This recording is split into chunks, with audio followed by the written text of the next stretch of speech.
Olá pessoal, tudo bem? Eu sou Wesley Nascimento do canal Esse Tal de Professor e no vídeo de hoje nós vamos falar um pouquinho sobre aprendizagem baseada em equipes. Se pegarmos aí a literatura, né, alguns exemplos, nós vamos ver a seguinte expressão, Team-Based Learning. A maioria dos artigos científicos vai trazer essa temática em inglês. A gente vai ver que essa aprendizagem baseada em equipes, na verdade, é um modelo estruturado. Eu vou apresentar essa estrutura aqui para vocês hoje, tá ok? Ele envolve um certo nível de planejamento e envolvimento por parte dos alunos. Envolve até alguns conceitos trazidos do modelo de sala de aula invertida, e a ideia é trazer um nível de maturidade diferenciado para aqueles alunos que comporão aí as atividades utilizando aí esse modelo, essa estratégia de ensino, tá ok? Então vamos lá. Primeiro passo. A gente vai ver que basicamente trabalhar com aprendizagem baseada em equipes existe aí uma estrutura de 4 passos. O primeiro passo está ligado a como é que serão feitas aí as formações dos grupos, ok? E os grupos eles precisam ser estrategicamente formados. O que é isso? Não significa dizer que eu vou montar minha panelinha, deixar com que a panelinha ali de sempre possa executar as tarefas, porque na verdade no mercado de trabalho, no dia a dia das empresas, a gente não escolhe de fato com quem a gente vai trabalhar, não é isso? Então a gente vai levar em consideração alguns critérios na hora de montar as equipes, como por exemplo, quem serão os representantes do grupo, ou seja, aquelas pessoas com características de motivação, de liderança, aquelas pessoas que conseguem impactar positivamente no grupo de pessoas.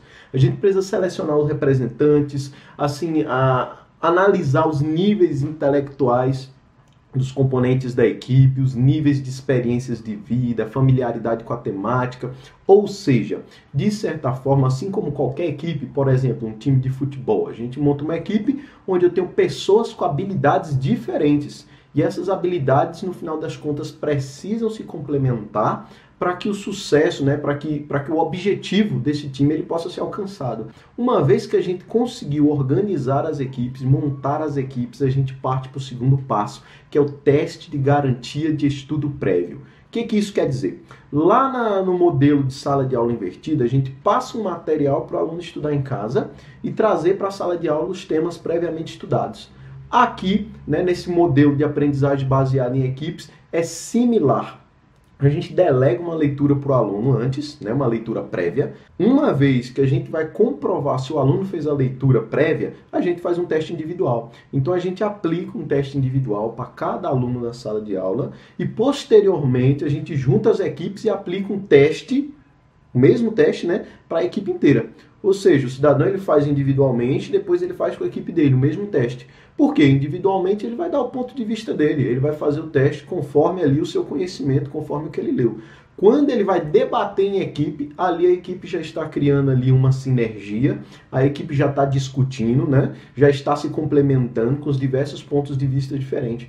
Então perceba, primeiro um teste individual, segundo um teste em equipe. E terceiro aí, a gente vai tentar fazer um feedback imediato para as equipes.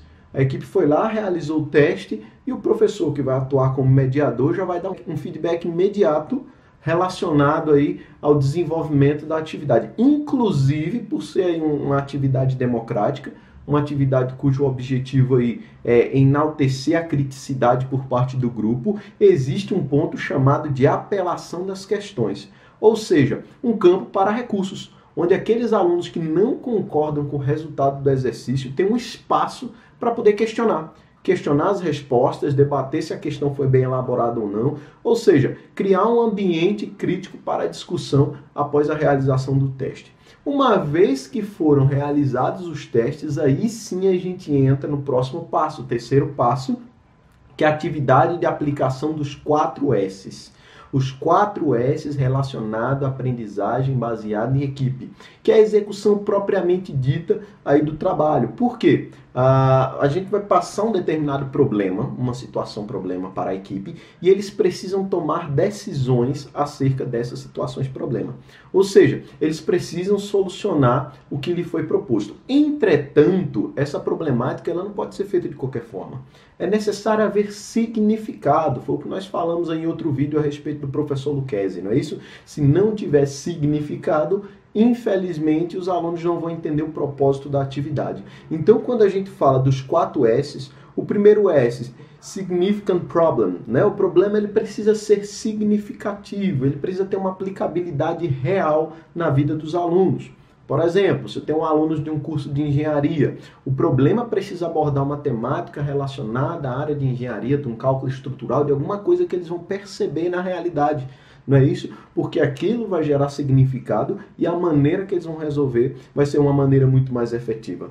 O segundo S aqui, ó, specific choice, não é isso? A escolha ela precisa ser específica. Significa que a gente não pode dar muitas alternativas. O problema não pode ser tão aberto assim, porque problemas muito abertos geram uma discussão muito grande e muitas das vezes os alunos caminham, não chegam em lugar nenhum.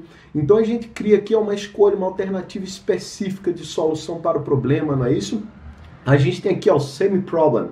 Basicamente, todos os grupos precisam abordar o mesmo problema. Ao invés de passar um problema diferente para cada equipe, né, a gente vai aplicar a mesma atividade para todo mundo. Porque cada grupo vai discutir, vai tentar resolver por um caminho específico o mesmo problema. Porque isso pode gerar, ao final, uma discussão de maneira tal que a gente percebe que existem vários caminhos para se solucionar o mesmo problema.